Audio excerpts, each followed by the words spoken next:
There are two, schools of war in ancient India that has come down as our inheritance. There is the Mahabharatan school of the direct approach, the approach of attrition warfare, right? And this was called Dharma Yuddha.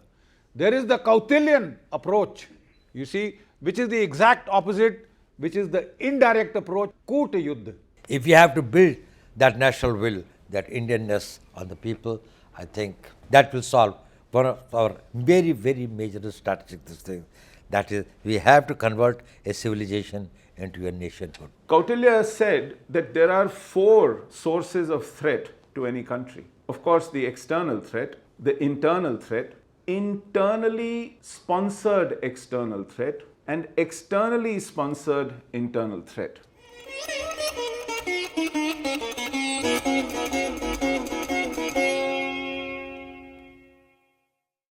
Ladies and gentlemen, we are gathered here today for the release of the book Indian Strategic Culture, the Mahabharatan and Kautilyan Way of War. And as the compere said, Dr. Purnima Bakshi Kanwar said, Kautilya was not a theorist. He was a practitioner of the art and science of national security. And therefore, we could not have had a more eminent and qualified chief guest than Shri Ajit Doval himself. Himself a practitioner of the art and science of national security for the past decade, and well before that as the head of India's Intelligence Bureau. We could not have asked for a more qualified person to preside over this book launch than him, and I'm extremely grateful to you, sir. You've been so kind as always to grace the occasion, take time out of your very busy and taxing schedule. Sir, some 2 decades back, a series of Western scholars like George Stanham, Stephen Peter Rosen had come to India to study India's strategic culture. After much research and inquiry, they concluded very sadly that India has no strategic culture, no tradition of focused strategic military thought and analysis, and they blamed especially the Hindu and the Buddhist part of our history for this lack of a strategic culture. Then we had Stephen Peter Rosen and his very famous book, Societies and Military Power, India and His Armies, and he said that there is no primordial strategic military culture in India, and he too concluded that India lacked a tradition of strategic thinking.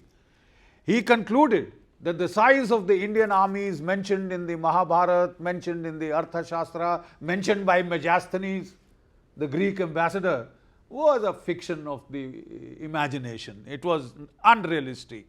And he quoted Martin van Creveld to state that given the state of land communication, command and control means logistical infrastructure, you couldn't, mass such large-sized armies in those periods. But the same gentleman very conveniently told to us, informed us that the Roman legions, when they fought the major battle, they were about 240,000 strong, from a population base that was much larger than that of the Indo-Gangetic plain. So we have always noticed this very seminal bias against Hindu India and Buddhist India in particular, and feeling that there is a total lack of strategic culture or focused, cohesive military thinking. So what exactly is a strategic culture? What are we talking about when we say strategic culture? Kerry Longhurst, a well-known American author, he defines strategic culture as a distinctive body of beliefs, attitudes and practices regarding the use of force. The most salient part of this definition is a strategic culture is persistent over time and it tends to outlast the era of its inception. That is critical. It has to have a tradition of focused strategic thought going over the millennia. It's not short-term affair.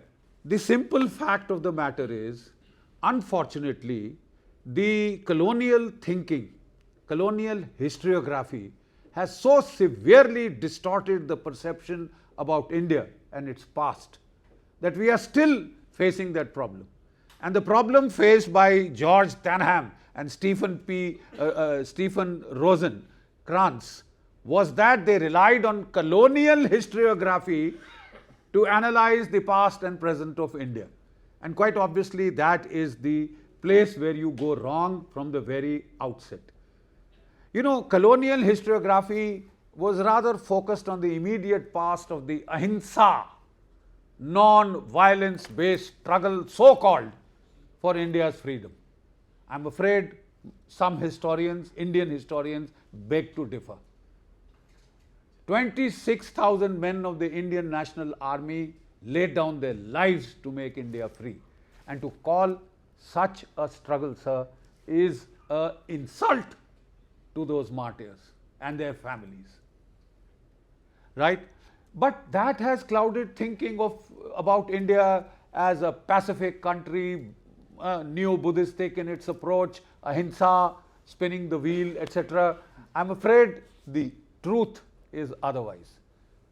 The Vedas mention war, and I'll tell you how. And major wars, please.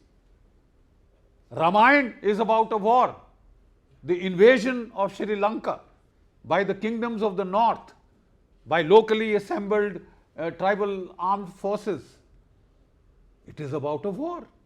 The Mahabharata is about a major Armageddon that ends an age, a kind of an apocalypse that ends the age and commences a new one. It's about war. So let's get back and start right from the Vedas itself. In the Vedas, colonial historiography has once again created a beautiful fiction. The Aryans were invaders who came from Central Asia. Hinduism is a foreign plant on the Indian soil. The Vedas came from outside. And they fought with the Dravidians. The Dasyus are translated into dark-skinned Dravidians.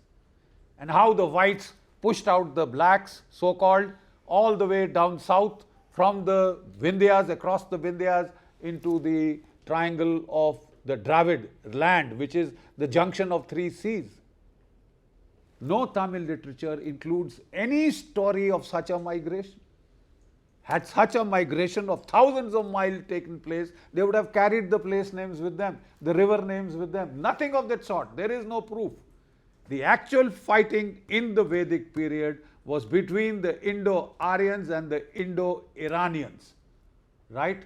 Indo-Aryans and the Indo-Iranians. The Indo-Iranians were called Dasas. In Iranian, in Persian, you don't pronounce the S, you pronounce it as H. When we say Soma, they say Homa. When we say Dasa, they say Daha. Daha. Right? And when we say Asur, they say Ahur. Ahur Mazda. In Iranian, Parsi lore, Ahur Mazda, Ahura Mazda, he is the enemy of Indra and Manu. Manu is Manu. So the basic warfare was not between the Aryans and the Dravidians, but the basic warfare was between the Aryan tribes themselves. Why did they fight? They fought over ideological reason, how to worship the fire. The Zoroastrians said fire is sacred. You pollute the fire if you put any offerings into the fire, or milk, ghee, whatever, samidha, whatever. You pollute the fire. And they were very annoyed with the Indo-Aryans, and those tribes were called the Deva tribes. These are the Asura and the Danava tribes. They were very angry as to why are you polluting the sacred fire, and therefore there was an ideological conflict. The second basis of this conflict in the Vedic age was the use of the psychotropic plant called Soma, which gave you ecstasy, which gave you creativity, which helped you to overcome all fear on the battlefield. It helped you to overcome all fear on the battlefield. Amazing psychotropic plant. And this was said to be the growth area of this plant was in the headwaters of the Satluj and the Bias. Right? This is the area of what would call the foothills of Jammu, the foothills of Himachal Pradesh. Right? And this was the area of contestation that they fought over. Bitterly. It was bitterly fought over. The first major war in the Vedas, sir, is mentioned as the Dwadash Rajan Yuddha, the war of the 20 kings. Devadas, the ruler of Madhya Desh. There are very strange parallels between Chinese and Indian history. Madhya Desh, they call it Middle Kingdom. The ruler of Madhya Desh, that is the Saraswati in the tract, Devadas, he was the main protector of the, the Aryan faith, the Indo-Aryan faith of Stoma, of Havan. And that was the ideological conflict with the Asuras, the Ahuras. And incidentally, the people of Iran are still called Dahas, Dasas, corruption of Daha, right? So, he invaded the Soma growing lands to capture them because Soma was being overused. Everybody wanted Soma. That was the basis of both the religious, the Indo-Iranian and the Indo-Aryan religions. So, they fought over this area. There were supposed to be 100 fort cities that the Dahas, the Dasas had built in the lower Himalayan foothill. And we all know how rugged that terrain is. And Indra helped Devadas conquer, demolish 100 fort cities. And that is why he was called Purandara, the destroyer of forts, right? And he captured that. He drove the Indo-Iranians, the so-called Dasas and the Danavas out of India. The Dasas went to Iran, settled down there. The Danavas, incidentally, their mother goddess is Danu, right? And everywhere they went, as they migrated out of India, they named their river after their mother goddess Danu, Don, Danube, Dniester, Donets. These are all rivers named after that mother goddess. And incidentally, sir, the mother goddess in Ireland is still called Danu. That just shows it is not an Aryan invasion into India, but the out of India theory is now gained total dominance in as far as the field of historiography is concerned. The second war that takes place in the Vedic era is the Dasha Rajan Yuddha, the war of the 10 kings. And this is the time when his grandson Sudas, Devadas' grandson, he was again attacked. And once again the Indo-Iranian tribes, the Dasas, combined with some Danavas and the Paktiyas. Incidentally, sir, the Paktiyas are the Pashtuns. The major battle took place near Hari Rupia, which is now Harappa. The major battle took place there, and he used, they dammed up a river, then they broke the dam to wash away these armies and cause them huge casualties. The casualty figures mentioned in this Vedic war are 60,000 to 1 lakh. And we are talking of that era, that population base, and look at the ferocity of the conflict that took place. Now, there are two, schools of war in ancient India that has come down as our inheritance.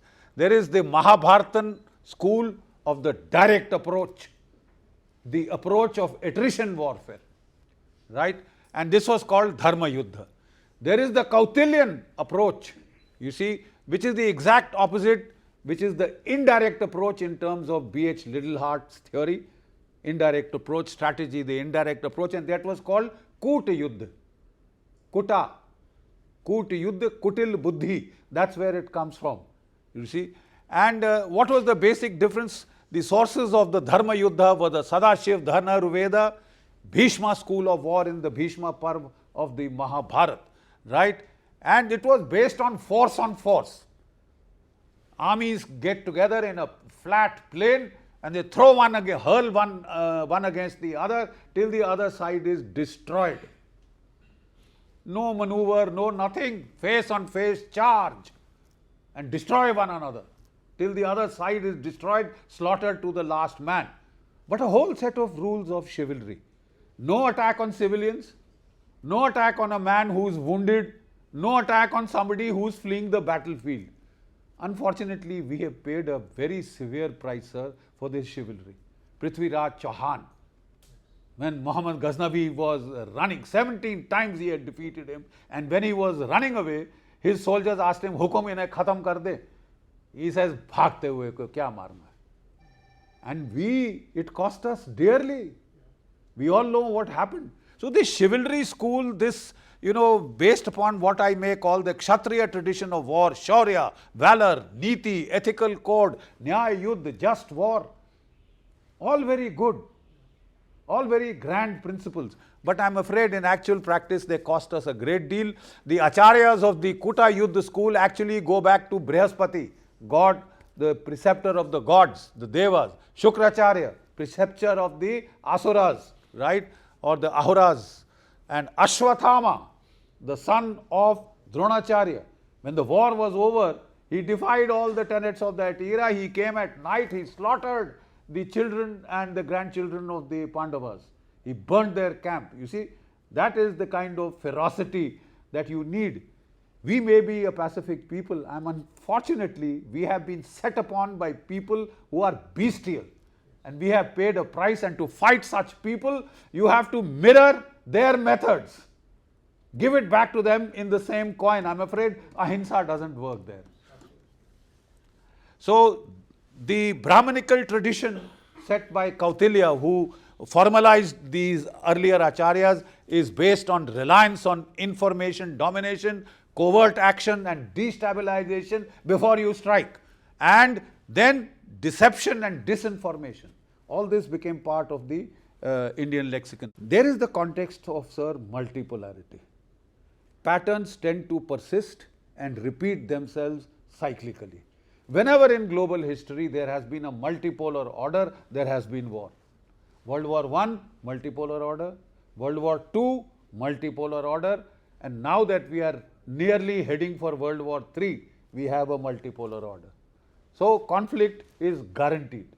Conflict is guaranteed. The strange fact of Indian and Chinese history is that the Mahabharata was an era of multipolarity. There were 16 Mahajanapadas in India at the time of the Mahabharata, and also at the time of the Arthashastra of Kautilya. There were 16 Mahajanapadas constantly at war in India, multipolar power situation. China, the period of the warring kingdoms, 450 to 300 BC, is said to be a period of the warring kingdoms, an era of multipolarity. And the Chinese are quite clear that we have lots of lessons to learn from Sun Tzu, because this is an era of multipolarity.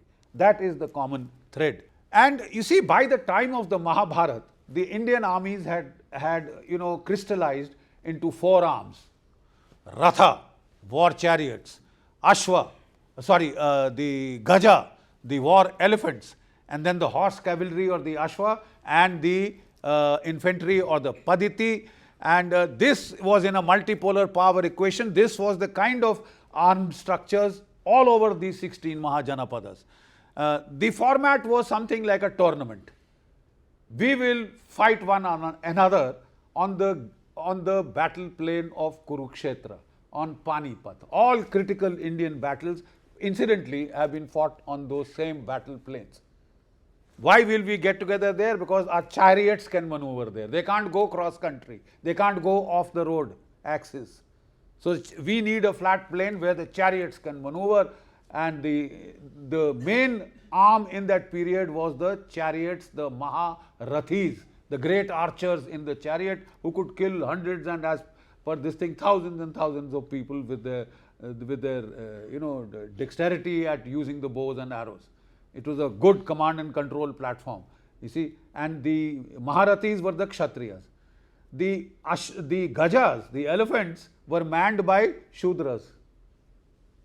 And you find that when the transition takes place in the time of Kautilya from the Rathas to the elephants, the kings are Mahapadmananda, Shudra, and of course, Chandragupta Maurya, Shudra. The caste equation shifts as the main fighting arm shifts. I'll talk of that a little later. So this was pure force on force oriented format, high levels of chivalry, no attacks on civilian, no fighting by night, and the use of vyuhas. And you see, just take a look at these battle formations, sir. Ardha Chandra Vyuha, Makara Vyuha, Shakata Vyuha, Chakra Vyuha. You see, and if you think these are outdated, by the way, in Asal Uttar 1965, this Chandra Vyuha, Ardha Chandra Vyuha was the formation used. It was called horseshoe shaped formation. The eminent in Sevilla, 100 Pakistani patterns were slaughtered inside the horseshoe. The Chinese used that Makara Vyuha, waves after waves after wave, to strike down one point and destroy it. They'll keep coming till it is destroyed. Shakata Vyuha was used by the Germans in World War II, by the Panzers. And that I will get into a little later. And Chakra Vyuha, we've all heard that story. Now, between the Mahabharata and Arthashastra comes a major change. What was that change? The invasion of the Greek armies of Alexander. Here we came from an attrition-oriented paradigm to a mobility-oriented paradigm. From where did the Greeks come? Greece, Persia, Central Asia, Afghanistan, India. Look at that kind of a movement. They were not looking for any set-piece battlefield. And when Porus, a border chieftain, fought them on the banks of the Jhelum, they didn't look for any, please come where your chariots can function. They started the war by going up and down that Jhelum, and Porus sent his son with the chariots to stop them. The chariots got bogged down in the soggy banks of the river. The command element was separated from the soldiers, and we had to suffer a defeat. Ultimately, however, he had arrayed himself in that floodplain there, the Jhelum. He was about 30,000 troops. He was attacked by 140,000.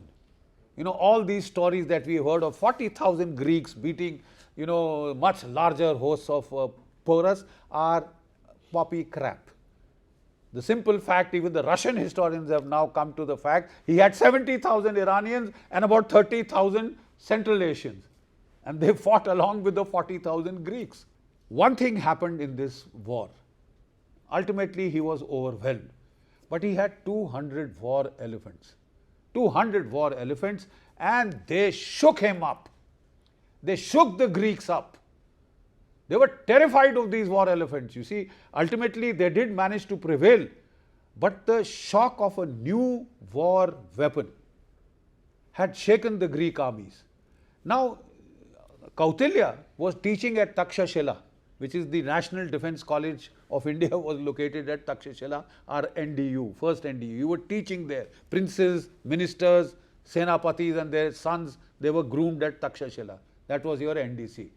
When he heard of this invasion, he went forward himself, and he saw the slaughter that the Greeks had inflicted on the civilians and what they had done to our women, and he thought this is a civilizational threat. So he went to Mahapadmananda, who had then had the largest army. Don't forget, Porus was just a small border chieftain. He had the largest army. He says, it is your duty, civilizational duty, to fight the Greeks, the Yavans. It is a civilizational challenge. Don't wait for him to come over the other 16 Janapadas to your borders. And Mahapadmananda, as per the story you all know, was drunk. And he said, throw this stupid, idiotic Brahmin by the tuft of his hair out of my court. And as he was being thrown out, he turned around and told him, you are not fit to rule. Amazing for a Brahmin to get into the center of a court and say, you are not fit to rule, and I'll see that you go. Right? So he came back very angry from there. He refused to tie his tuft of his hair, but he went forward to where the Greeks were camped, and that was near the present cantonment, sir, of Tibri, Tibor. That place was called by the Greeks. He went there. He sent his spies, his dutas, his charas, the dancing girls, the nautch girls, the madaris, the performers. They all were his informants. They went to the Greek camp, and they came back and reported to him they are terrified of the war elephants. The only talk in the Greek camp is, we don't want to go forward, the war elephants, Then Kautilya did something amazing. The first information warfare campaign of the world, the first major psychological warfare campaign that made a triumphant Greek army turn back and get out of India. refused to advance any further. They mutinied. How did he do that? He sent his spies, his the dutas, the charas, to go to the Greek camp and tell them, you guys have just seen 200 war elephants, and they are the shorter elephants of about 10 feet height. Just get to the east and you have Mahapadmananda. He actually had 3,000 elephants. He said, no, he has 9,000 war elephants, right? And they are bigger. They are trained to crush skulls by practicing on coconuts. They are trained to pick you in their trunk, throw you down so that your armor breaks. Once your armor breaks, they gore you with their tusks. Can you imagine the impact of these vivid imagery on the Greek soldiers? They mutinied. They refused to go forward. Alexander was a great orator. He harangued them for hours, but they refused. And he had no option but to withdraw outside along the Indus river and get the hell out of India. So from then, he realized clearly, Kautilya, that these chariots are a liability. They are a liability. We have to get to the elephants as the main shock arm. And we had to get to a more mobile way of fighting. And the elephant has mobility over the plains, over the mountains, over the deserts, over the forested areas, everywhere. So the elephant became the prime shock arm of Indian armies ever since Kautilya.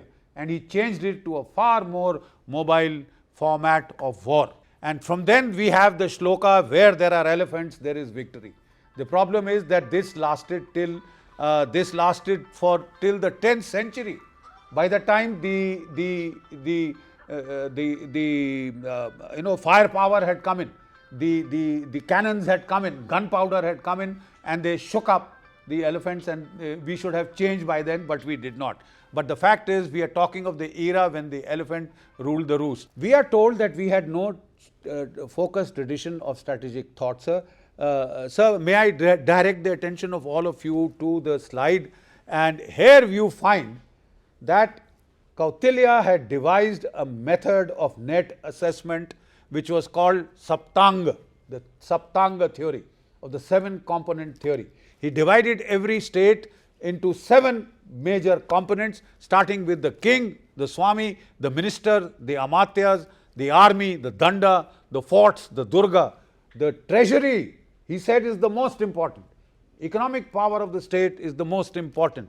Then he talked of the territory and the people and the fighting spirit. And then he talked of who are the allies of this king.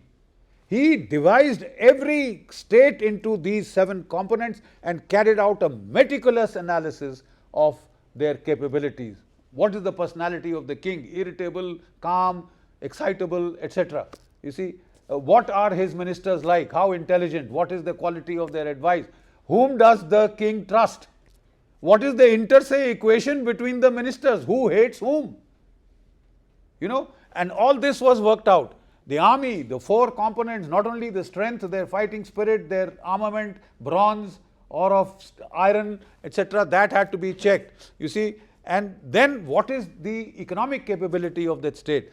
So all this was done like we carry out net assessments today. And we are told there is no focused tradition of strategic thought. Think again.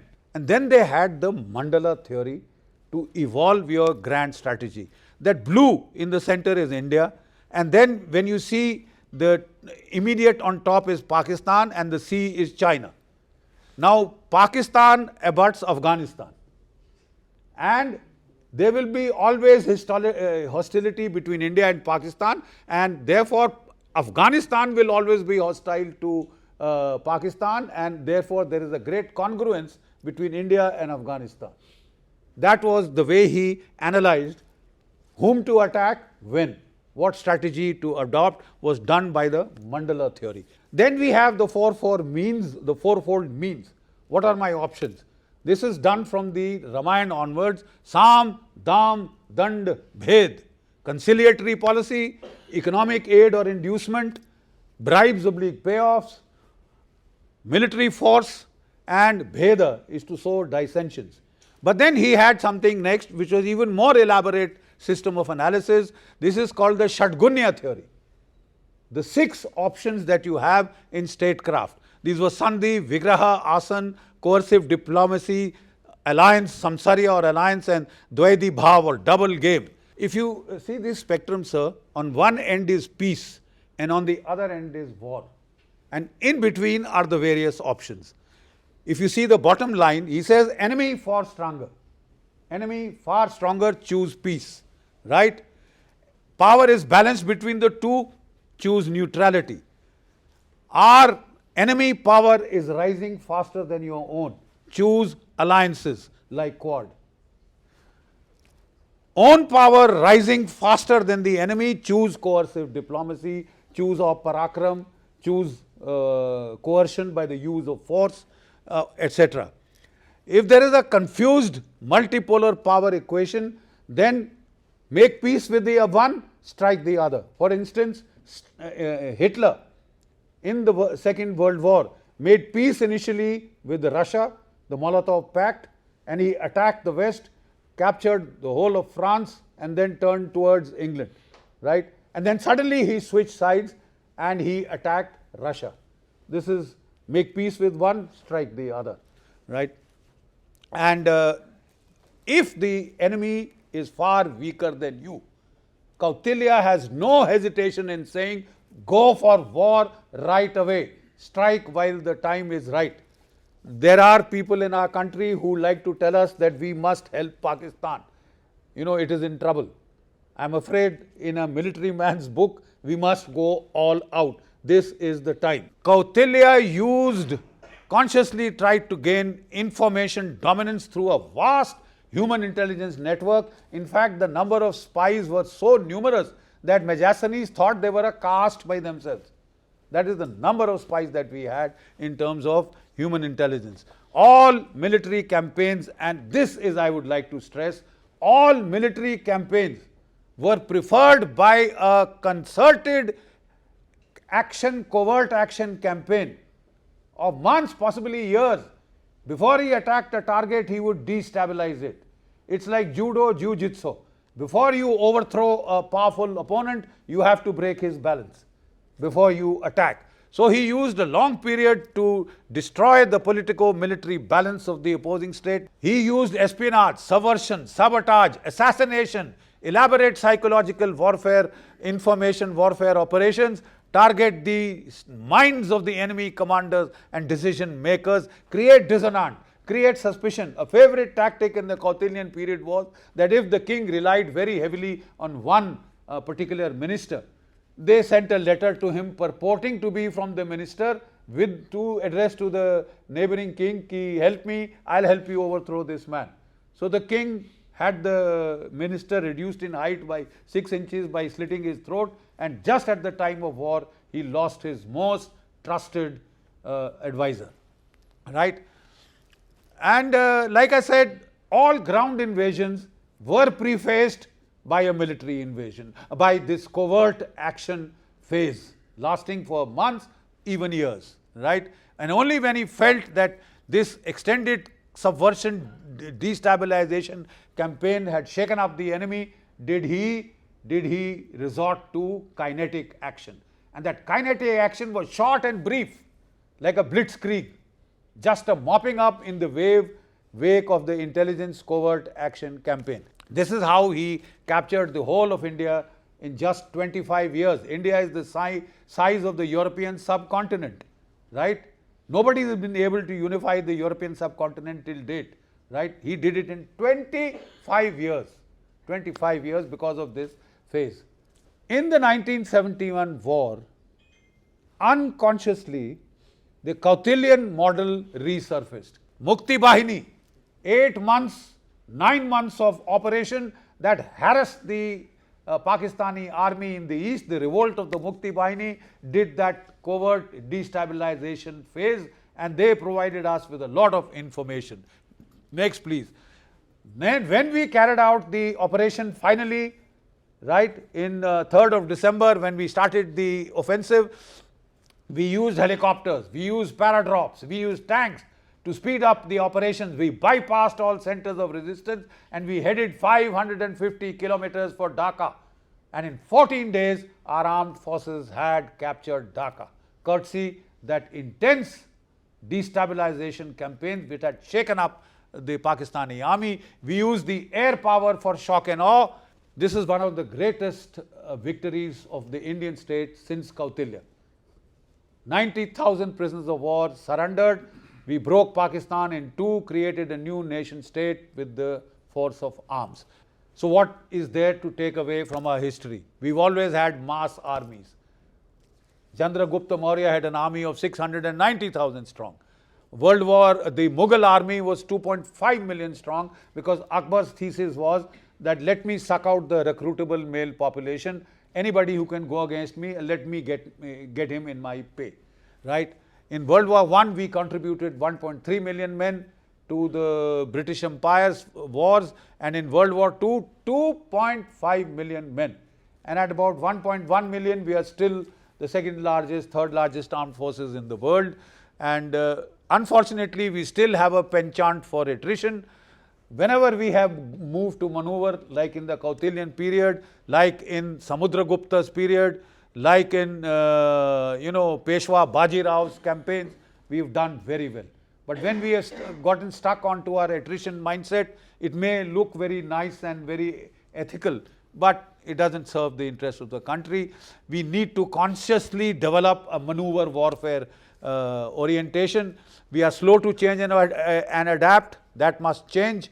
And we are culturally primed to strong point, nodal point defenses, rather unlike the Chinese, which are premised on the Great Wall of China, and all their lines on the sea are also linear aspects of warfare. The Kautilyan paradigm unconsciously emerged during 1971, and we should now adopt it as our military doctrine. Thank you, sir. Wonderful.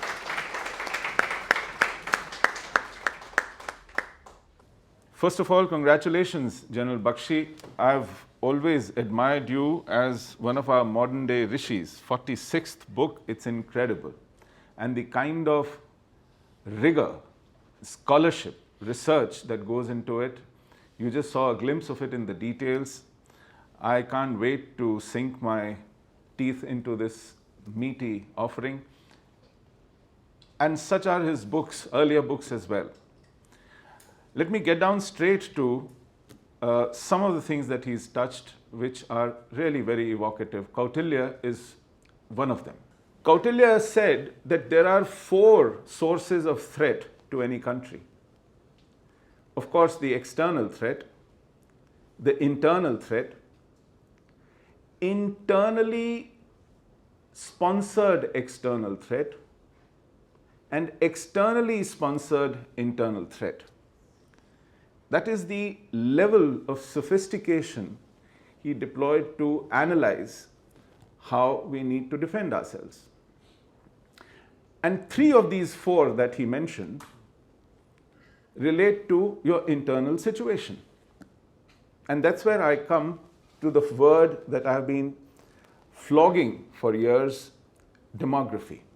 Due to my interest and my curiosity, I have been part of different think tanks, been studying documents and strategies and proposals on our security. There are several issues discussed, targeted, proposed: technology, army, formations, armaments, infrastructure, budgets, and therefore economy.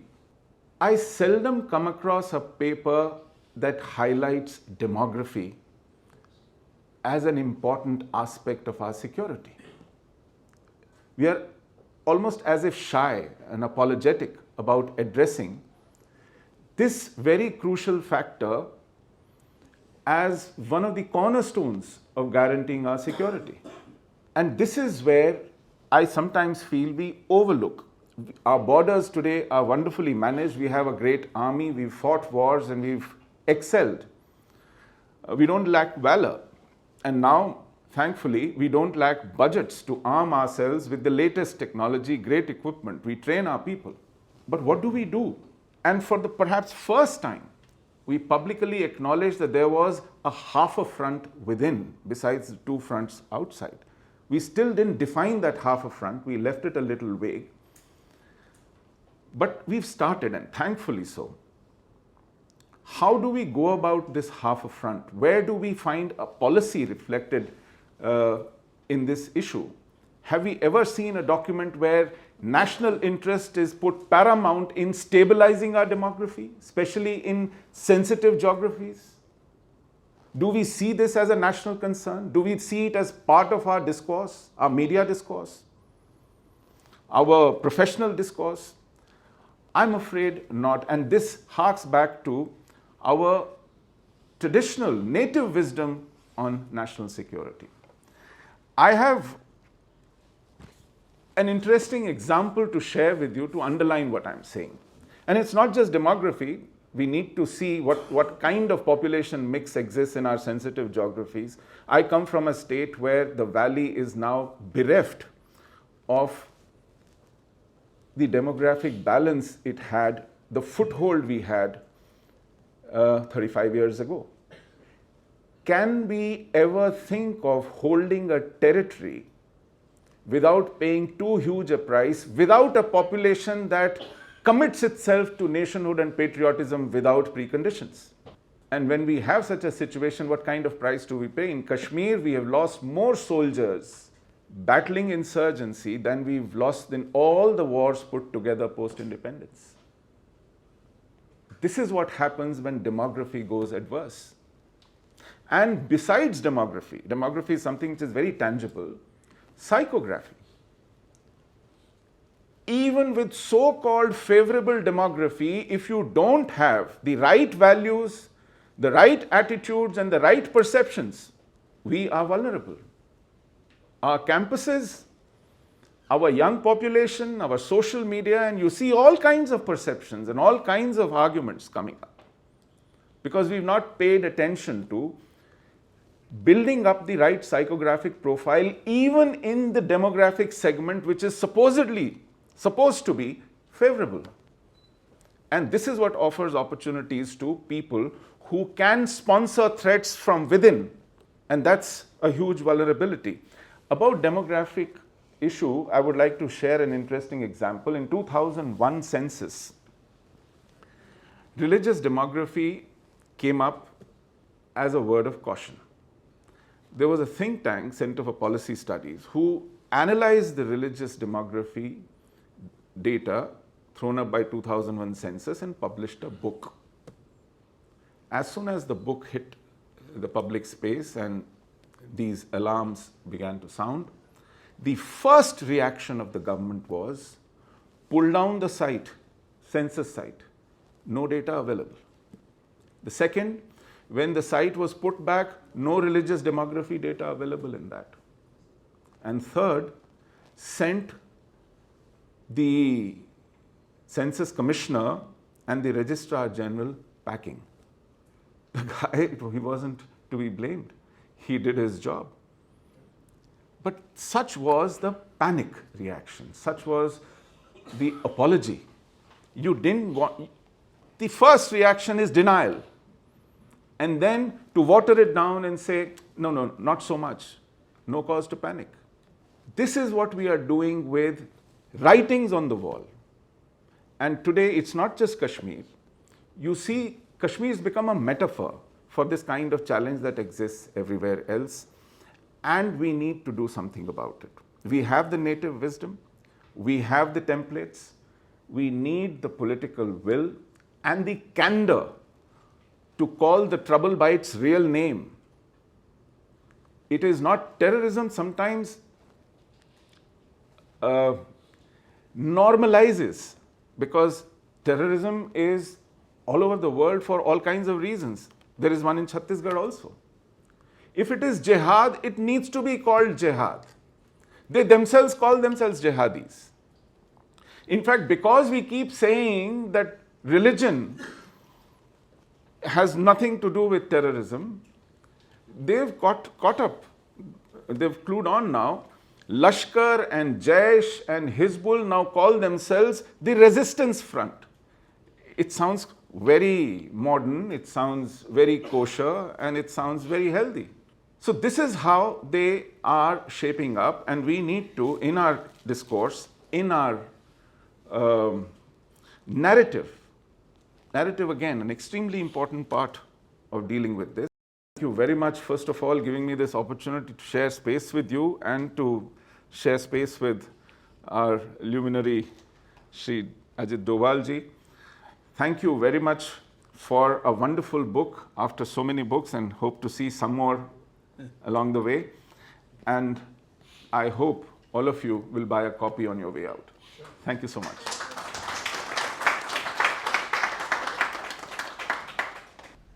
Thank you very much, Janal Bakshi and Garuda Prakashan, for giving me this opportunity to be here.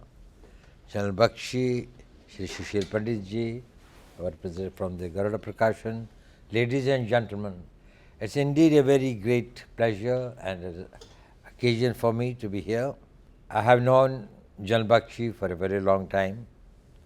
We all know about his prolific writings, about the research and the depth in which he goes, his deep sense of patriotism, which is buttressed not only by the contemporary developments, but also the deep understanding of the history, the culture, civilizational values, and the environment in which our nationhood got hurt, bruised, this thing, and what are the lessons that we can take from there.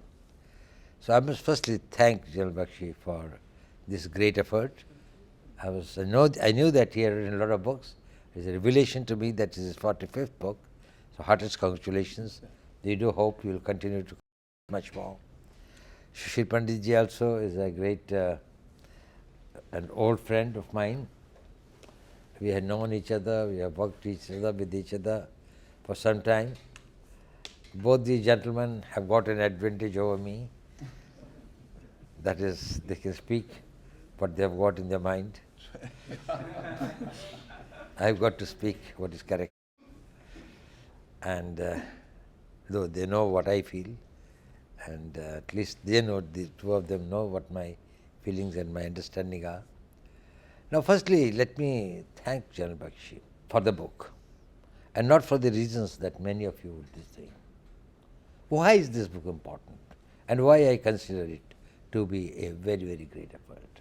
Why do we fight the wars? Is it some vicarious pleasures that we get in killing the adversaries, human resource or the capital? What is it? What do we want to achieve? Whatever our military objectives or political objectives may be, how do we want to achieve it? We achieve it by breaking the will of the nation, and defeating its army breaks their will. That is why it is important. When you defeat them on the battleground, the nation is prepared to have peace with you on your terms. So whether it is Ukraine, Russia, it was second war, it was any war, at the end of it, it is that you want to do that. But what happens if the people don't have the national will at all? Do you need enemies? One of the major tasks that we neglected, and we should have these things, or to the extent it should have been done, was creating the national will, strengthening it. Way back, about 125 years back, but only one person who rose to do that was Swami Vivekananda. That is, when he say Uttishta Bharata, O India, rise. Idea was this, they create that national will. And I must compliment that in the same tradition, Janal Bakshi's books, his narratives, his discourses, they may look little outlandish at times, and little one can have his own criticism, but the fact remains that the idea behind that is know who you are. Understand yourself. Realize your potential, realize your past. Your past will give you an idea that you were able to accomplish what you have been denied by the unfortunate course of history. We are the victims of history, but probably we haven't learned many lessons. It's all very great to say, and it is right, it's true, Our past was very glorious. It is also true that we had everything, the intellectualism, they had the great understanding of war, security, national purposes and others. But probably, in spite of all that, in spite of the economic prosperity of the country, in spite of the huge manpower resource that we had, why is it that we are bruised by the history and the history wronged us? We have got to accept the reality as it is and not as we wish it to be. If we glorify our past, it is important to build our will and our confidence as a nation, but it is not sufficient. We have to first analyze, and I wish the General Bakshi writes some book on that. Where did we fail? We went wrong in our thinking and also in our actions. One of the reasons where we failed was that we considered the strategy, the norms, the rules, the values, the laws that will govern your engagement with the adversary will be on your terms, by your precepts, by your thinking. Strategy making or war is never a binary, it's never a singular unitary equation. It is vis-a-vis some objective or an adversary or a chief thing that you want to. There is more than one entity. Now I am reminded of some of the book that Mentor, one of the Greek generals, had written. Some of his memoirs which I have written, which is in one of the books in Vivekananda Foundation, which I read there. Later, who came to be known as Milind in the Indian history. He converted to Hinduism and Buddhism and then to Hinduism. He said that, well, when we came here, we found that is a very strange practice. Whereas we could come on our horses and go across the fields, the Indian soldiers will pass through the lanes because according to their law, according to their traditions, according to their values, they could not this thing, खड़ी फसल के अंदर से नहीं जा सकते, पेड़ नहीं काट सकते, सूर्य अस्त होने के बाद किसी को मार नहीं सकते, युद्ध से पहले शंख बजाएंगे जिस तरफ से आ रहे हैं. Now we thought these are our practices. हम ही है क्या लड़ रहे हैं, दूसरा भी तो है पहली तरफ.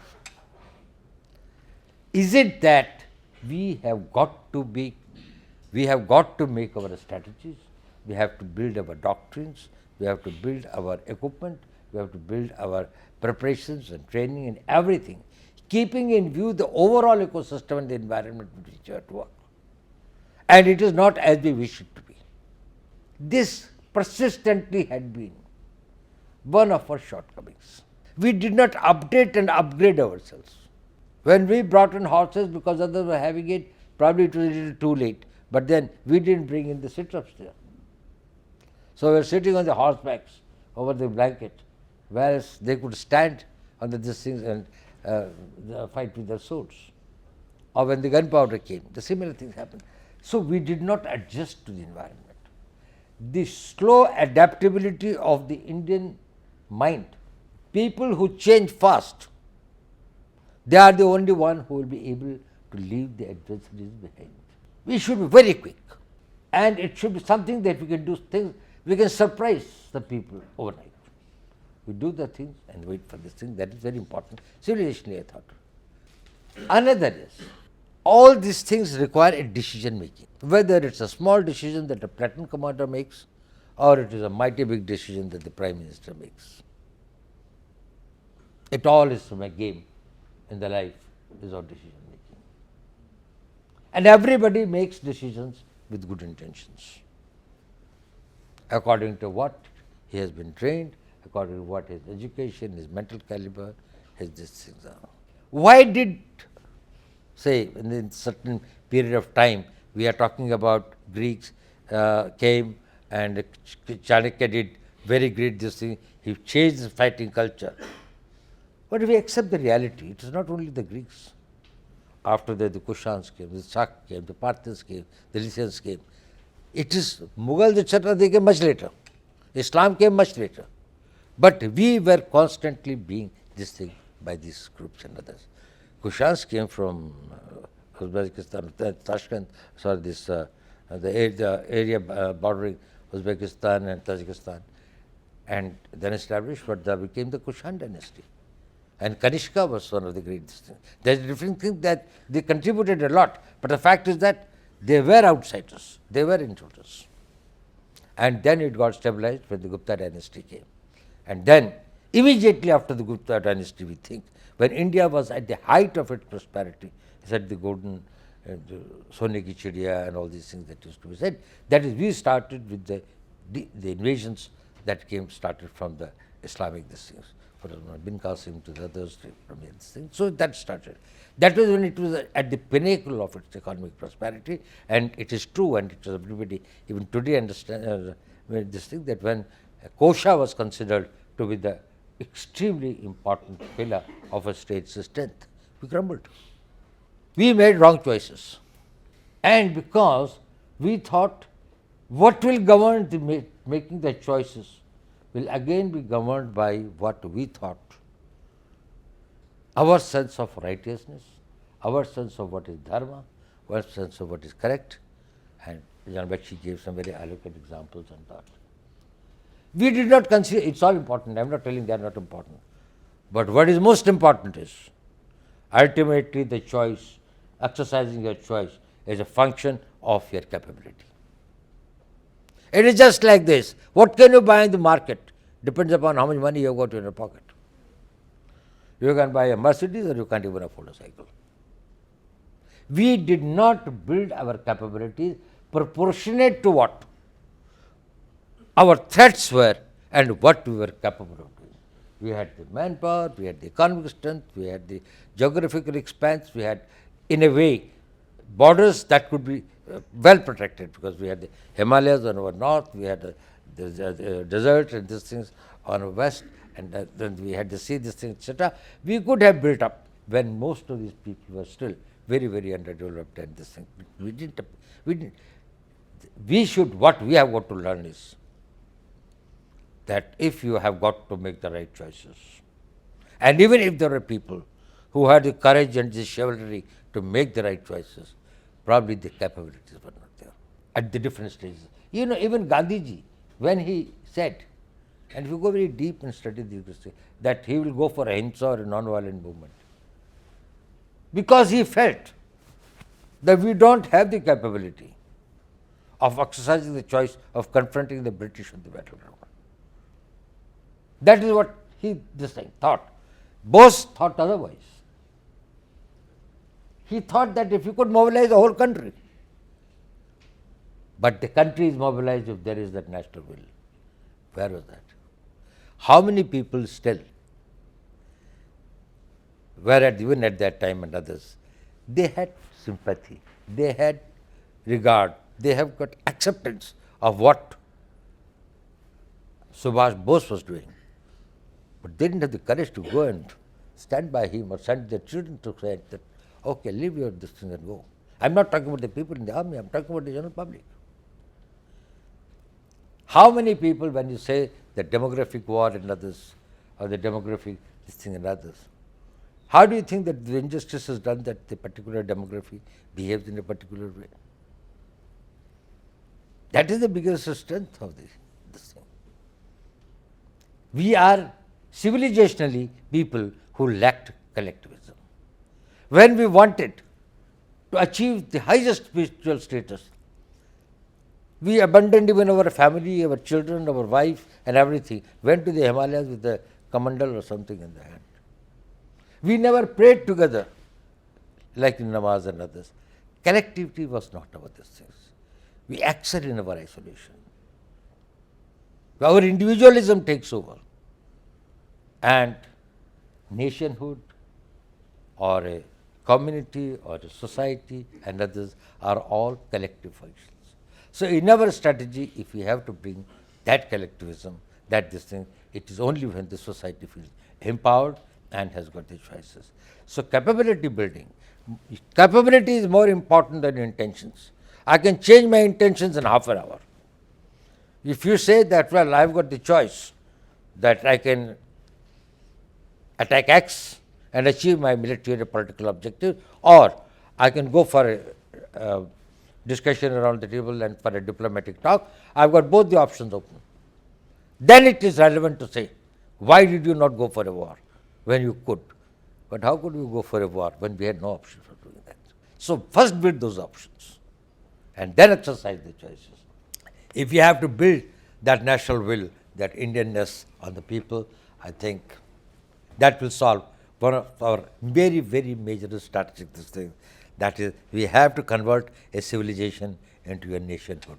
And it's an exothermic exercise. It takes a lot of heat and it takes a lot of effort. Thank you very much, sir. Thank you. Thank you very much.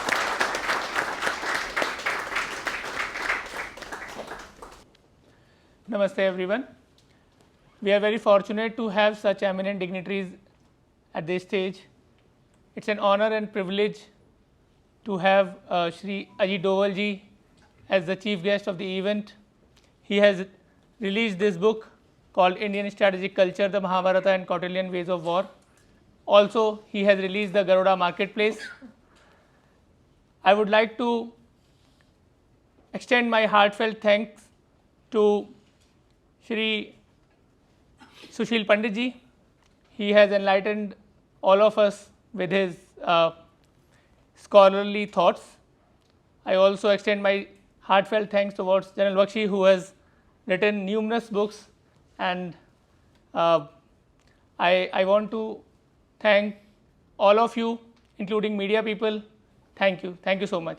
Thank you very much.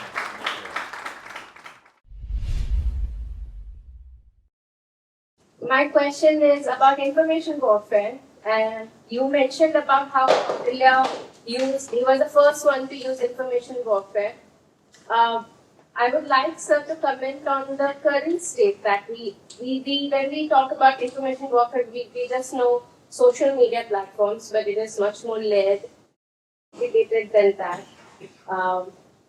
My question is open to you. Can you tell and guide our generation about it? What has happened is, today you exercise the power by controlling the minds of the people. That is what is information warfare all about. If I can make you do what is best in my best interest, I don't have to colonize you. If I can exercise power over you, if somebody can exercise power in our system, in our country, where it can support the anti-Indian forces, where it can support the people who will create dashings, which will create this thing, friction in the society, they do not have to send their soldiers to fight us. So the things that it is the one of the most cost-effective ways of destabilizing the regimes, of creating impediments by which a government is not able to give its performance to its best, by creating impediments in the new legislations, in the new laws, into the things that you would like to make in its enforcement. It does not serve the interest of those who are doing it. Then it's not information warfare. Then it can be anything from resistance to revolution. When it is the third party of which they themselves are not aware, then why they are doing it like this. You yourself go and make a choice in the bookshop, which book you buy. It is because your mind has been conditioned. You think it is your choice, it is not your choice. You have started thinking. And when they are able to make this thing that your children or your this thing, they will start behaving and thinking in a particular way, which ultimately will serve the interest of some third party. It could be a country, it could be a certain interest group, it could be certain industrial, colonial, capital, this thing like that. There are many types of things. Who can influence your thinking and others? And what we should do is that how we are able to reach and see that the right information reaches the people, and how we are able to educate our people that they are able to differentiate between what is. People sometimes believe in such blatant lies, which are just impossible. Like say, of course, I don't want to talk about these matters which are the thing. That somebody said that, well, the government is going to finish the reservation quota. Now nobody can think about it. How can the government finish it? It's a constitutional provision. And even if it has got this thing like that, and why? But then it was made credible. Now it is not the people who said it, because they thought that probably it will give them some political benefit. There were some other forces. Or when we similarly find some secessionist movement or some these things in northeast or in some other parts of the country, even in when we talk about the different demographies in our tribal regions and others, in our districts, we find that efforts are made to see, because they think that Indian society still has not, a civilizational entity is still in the process of converting itself into a nation. And therefore, probably it is still vulnerable. So that is what the information warfare is all about, influencing the minds of the people to subserve the interests of the third party. मेरा नाम captain SB त्यागी है। पहला तो मैं जनबख्शी साहब से ये पूछना चाह रहा हूँ कि जिस हिसाब से आप किताबें लिख रहे हैं, मेरा पिछली किताब का चैप्टर कंप्लीट नहीं होता और आपकी किताब आ जाती है, तो 25 में 50 तो हो जाएगा। तो अग्रिम आपको शुभकामनाएं सर। डोभाल साहब, मेरा एक छोटा सा प्रश्न आपसे ये है कि IDSA ने करीब 18 साल पहले एक स्टडी पब्लिश की थी जिसमें कहा था कि सोशल मीडिया गृह युद्ध कराने में सक्षम है, और मुझे लगता है कि संभवतः वो समय आज है। और सेना की सेवा के बाद अब जब मैं देखता हूं को अपने को फिर से एक सेनानी के रूप में पाता हूं, तो सोशल मीडिया में जो तरह तरह के पोस्ट आ रहे हैं, गंदगी फैला रहे हैं, उनको किस तरीके से हम मुकाबला करके अपनी जो भी सीमित सक्षमताएं हैं उनका कैसे हम काउंटर नैरेटिव तैयार करें, क्योंकि बहुत गंदगी फैली हुई है सोशल मीडिया। देखिए, एक बात तो ये है कि सोशल मीडिया की क्रेडिबिलिटी अब काफ़ी धीरे धीरे करके इरोड हो रही है। आज से 3 साल पहले जो सोशल मीडिया में आता था और जितना उसका प्रभाव होता था समाज में, आज उसका प्रभाव थोड़ा कम हो रहा है।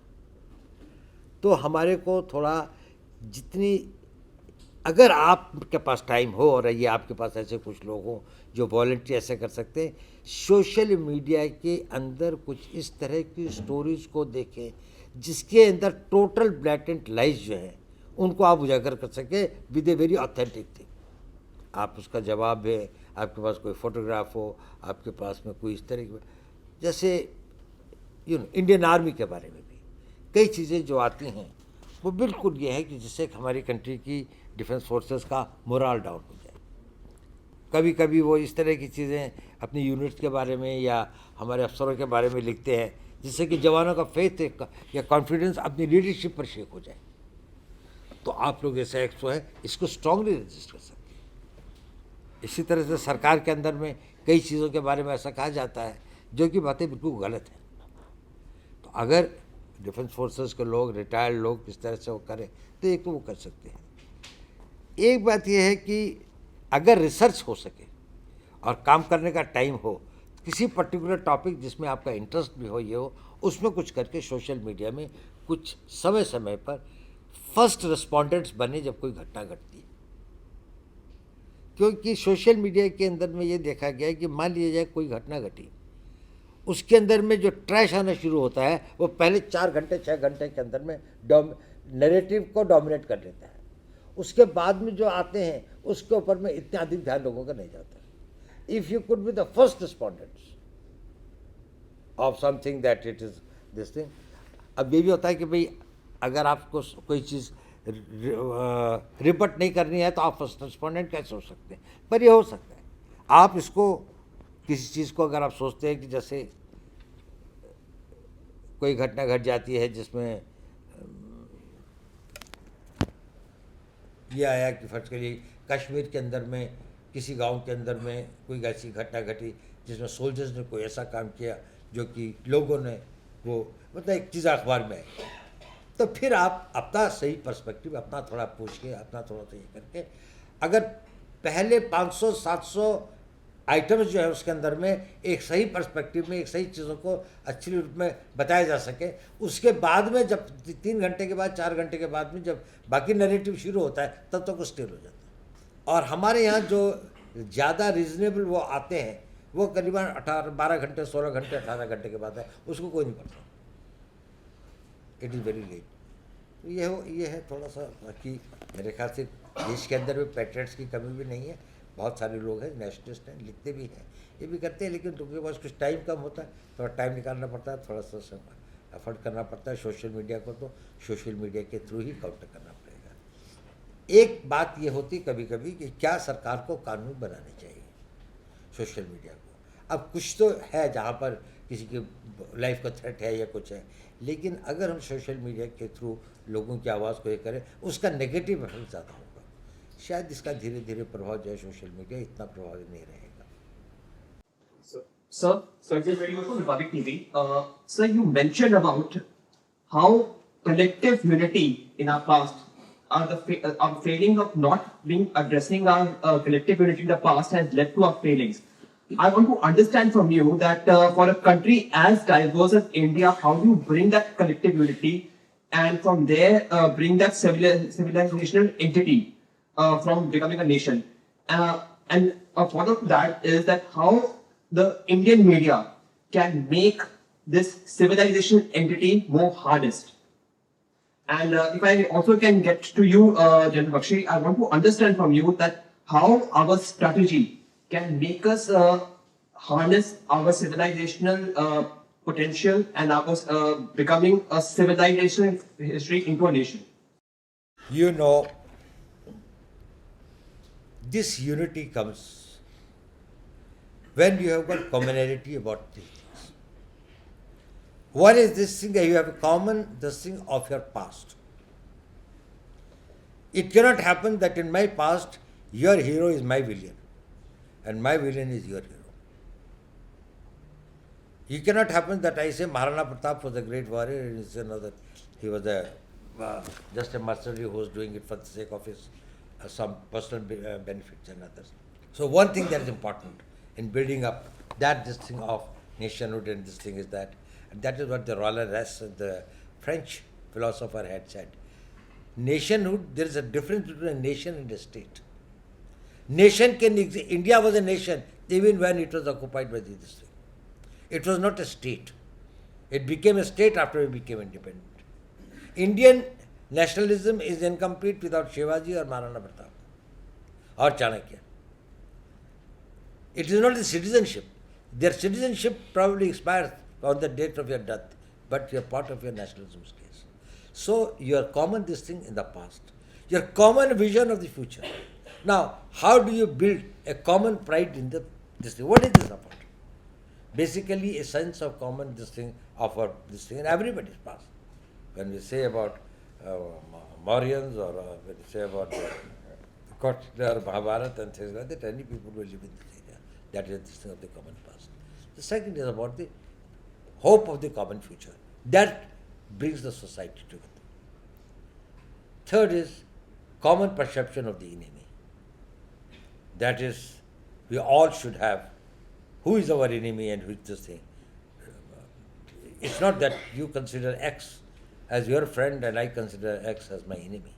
And we both can be this thing of the same. In the national sense I'm talking. But I'm not talking about the personal this thing, but in the national sense.